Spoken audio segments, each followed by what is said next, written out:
مجنو جب لیلا کا عاشق ہوا تو یہ جناب امام حسن کا رضائی بھائی تھا، تو آپ کو شاید پتہ نہ ہو کہ جب اس کی محبت میں گرفتار ہوا تو قیس اس کا نام تھا، جناب امام حسن نے ہی اس کا نام مجنو رکھا۔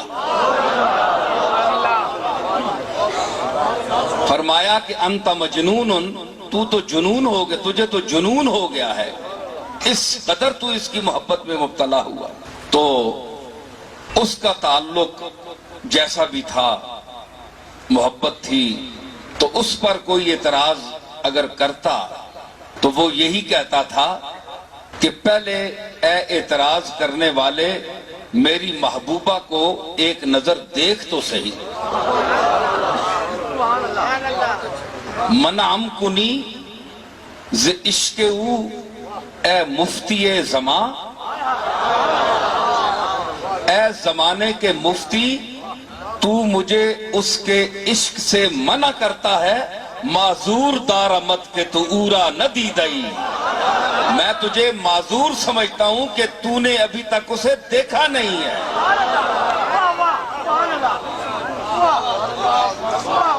ایک اور صاحب نے کہا کہ تم اپنے محبوب سے کہ یہ جو مجھے روز نصیحت کرتے ہیں، تم ذرا ناصح ناداں کو دکھا دو جلوہ، تم ذرا ناصح ناداں کو دکھا دو جلوہ، باز آتا نہیں ظالم مجھے سمجھانے سے۔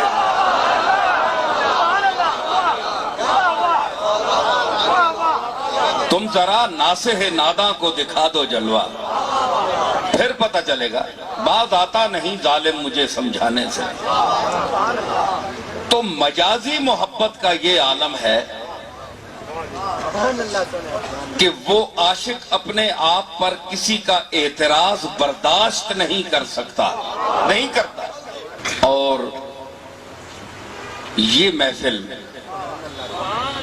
جس ذات کریم کے حوالے سے منعقد ہے، اس کا تعلق اللہ کی نسبت سے تو مجاز ہے، لیکن ہماری نسبت سے حقیقت ہے۔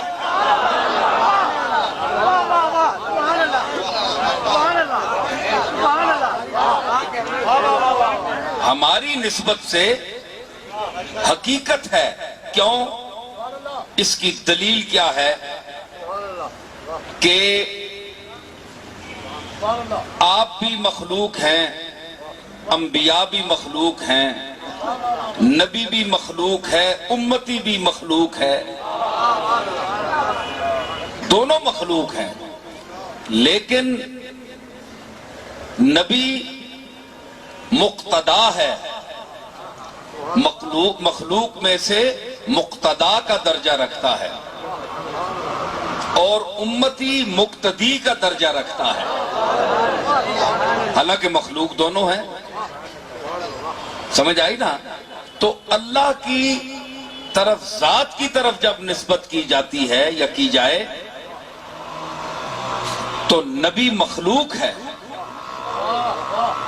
جس پر بشر کا لفظ کا بھی اطلاق کیا جاتا ہے، اور قرآن مجید نے کیا ہے۔ لیکن جب عالم بشریت میں اس کو دیکھا جائے، ہے تو وہ بھی مخلوق، لیکن عالم بشریت میں جب اس کو دیکھا جائے تو وہ صرف بشر نہیں ہے، بلکہ خیر البشر ہے یا سید البشر ہے۔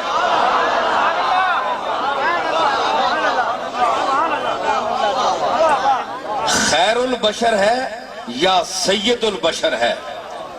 تو یہ فرق اسی طرح ہے کہ حقیقت کی جو ذات مطلق ہے، اس کی نسبت سے جو چیز منسوب ہوگی وہ حقیقت کی طرف ہوگی، لیکن جس کا حقیقت سے تعلق ہو،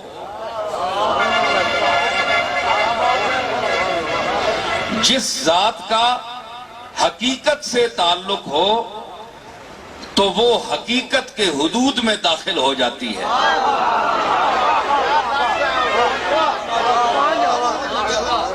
اس کی میں مثال دوں بعض لوگوں کے ذہن میں کوئی اعتراض پیدا ہوگا. اس کی مثال یہ ہے کہ اس کی اصلیت جو ہے تخلیق کی وہ اسی درجے پر رہتی ہے، یعنی انسان رہتا ہے، بشر رہتا ہے، لیکن اس کی جو صفات ہیں جو ذات مطلق نے اس پر جلوہ گری فرمائی ہے تو اس کی وجہ سے وہ نور کے دائرے میں گھر جاتا ہے. جس طرح آپ لوہے کو آگ میں ڈالیں تو لوہا کیا ہے؟ ایک ٹھوس چیز ہے. ویسے آپ ٹھنڈے لوہے کو پکڑیں تو جلاتا بھی نہیں ہے، نقصان بھی نہیں دیتا، لیکن آپ اس کو آگ میں ڈال دیں تو وہ سرخ ہو جائے گا. اپنے وجود کو ایک ایک ذرے کو، اپنے وجود کے ایک ایک ذرے کو وہ آگ کی نظر کر دیتا ہے. اس پر آگ کا حکم طاری ہو جاتا ہے، جاری ہو جاتا ہے، لاگو ہو جاتا ہے. اس کے بعد جب وہ سرخ ہو جائے تو ذرا اسی لوہے کو آپ ہاتھ تو لگا کر دیکھیں، وہ لوہا نہیں رہا. حالانکہ سب کو پتا ہے کہ اب بھی یہ لوہا ہے، اب بھی یہ لوہا ہے، یہ سب کو پتا ہے، لیکن ہاتھ نہیں لگانے دیتا. یہ کیسا لوہا ہے؟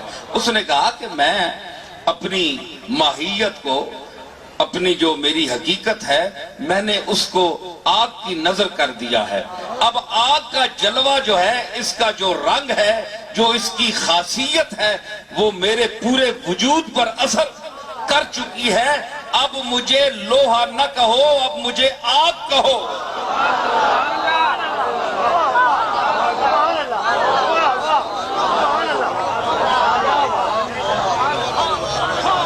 تو مطلب ہے کہ جب اس کی جلوہ گری ہو جائے تو بعض چہرے ایسے ہوتے ہیں کہ پھر استاد جلیل نے کیا خوب کہا تھا اس موقع پر کہ نگاہ برق نہیں، چہرہ آفتاب نہیں، وہ آدمی ہے مگر دیکھنے کتاب نہیں.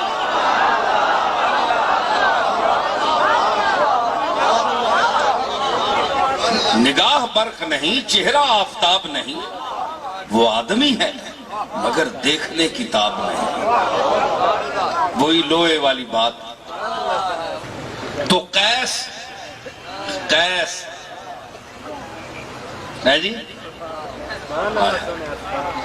ہائے قیس نجد کی وادی کا تھا نا، کیا محبت تھی اس کی. یہ ساری محفل محبت اور ذوق پر ہے. یہ آپ یاد رکھیے. کچھ لوگ کہیں گے جناب یہ کیا کس طرف نکل گئے ہیں؟ میں جا رہا ہوں اسی طرف اور آپ کو بھی لے جا رہا ہوں اسی طرف. لیکن ابھی کوئی ایسی سواریاں ہوتی ہیں جن کو موٹر میں کوئی ویسے راستے میں بٹھا لینا تو ان کو پتہ نہ ہو تو وہ سواری پوچھتی ہے یار یہ آج کوئی پروگرام بتایا نہیں، یہ کدھر لے جا رہے ہیں مجھے؟ آپ ابھی اسی طرح بیٹھے ہوئے ہیں، آپ کو پتہ نہیں کہ میں لے جانے والا کدھر ہوں.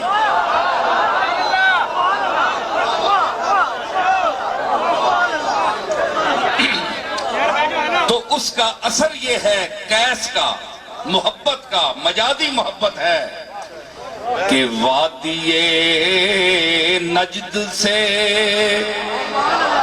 پھر کر جو ہوا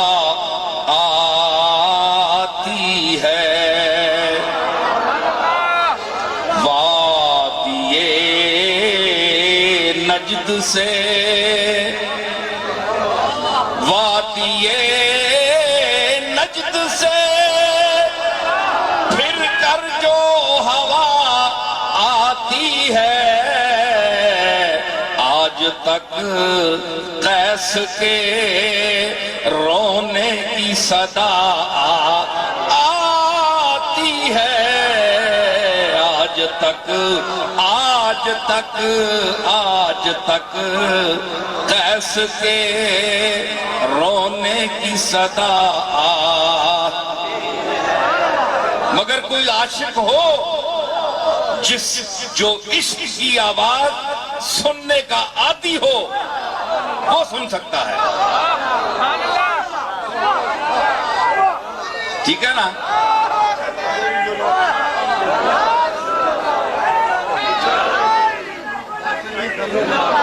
تو یہ مجازی محبت کا یہ عالم ہے. تو جس کا ذات کا تعلق اللہ سے ہو اور پھر اللہ کا محبوب ہو، اس کے عشق، اس سے تعلق پر کسی کو ہم اجازت نہیں دے سکتے کہ کوئی ہم پر اعتراض کرے.